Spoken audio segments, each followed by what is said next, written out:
এখন আসছিলাম হাজিপুরের যে হরিহরপুর আছে, হরিহরপুরের পাশে চাঞ্চকে মা শীতলা পুজোর উপলক্ষে প্রদীপ সাউন্ড আসছে। দেখতে পাচ্ছি যে প্রদীপ সাউন্ড আর সুরজিৎ সাউন্ড এখন যৌথ হয়েছে, মানে দুজনে মিলে এখন নতুন সেট আপ করেছে। তো সে সেট আপ কতটা প্রেসারে বাজিয়েছে এবং এখানে এমন বাজাচ্ছে, তো সেটা দেখার জন্য আমরা আসছিলাম। তো এদিকে দেখলে প্রদীপ সাউন্ড রয়েছে আর এদিকে সুরজিৎ, ওইদিকে প্রদীপ, মানে দুজনে এখন যৌথ হয়ে এই সেট আপটা করেছে। তো কতটা প্রেসারে বাজে তো তোমাদেরকে ভিডিওটা দেখাবো। তো তার আগে তোমাদেরকে বলে দিই যে এই সামনে শনিবার তোমাদের পাশাপাশি যদি কোথাও যদি কোনো কম্পিটিশান থেকে থাকে তোমরা কমেন্টের মাধ্যমে জানাতে পারো, তো আমরা চেষ্টা করব। তো তোমাদের ওইখানকার এলাকার ছবি আমরা তুলে নিয়েছি আমাদের এই চ্যানেলের মাধ্যমে তোমাদেরকে দেখানোর জন্য। তো অতি অবশ্যই তোমরা কমেন্টের মাধ্যমে দেখাবে। আর চলো ভিডিওটা দেখে নাও কেমন হয়েছে, অতি অবশ্যই কমেন্ট করে জানাবে। কিন্তু अपने भाई के साथ माँ गोपालपुर থেকে हरिनाम कृष्ण जगन्नाथ प्रेमानंद ये क्या हुआ?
তো 5টা CA20 রয়েছে দেখতে পাচ্ছ তোমরা, আর উপরে একটা রয়েছে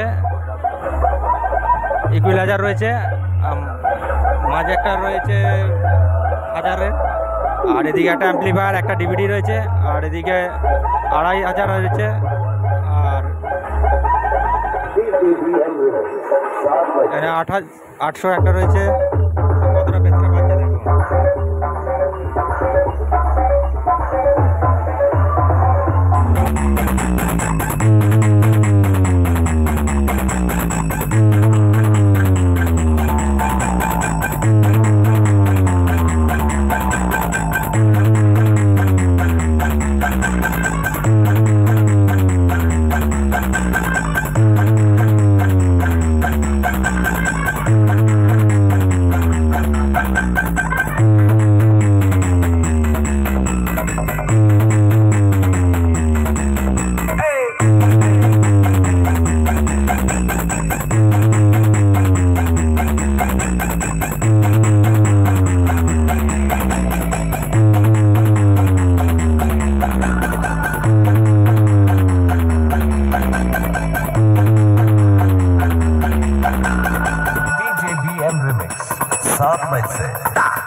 हमसे डरा करो, आजकल क्या औलाद हो, हमसे डरा करो। माँ गोपालपुर থেকে अभी मजा आएगा ना भिड़ो। Speaker check.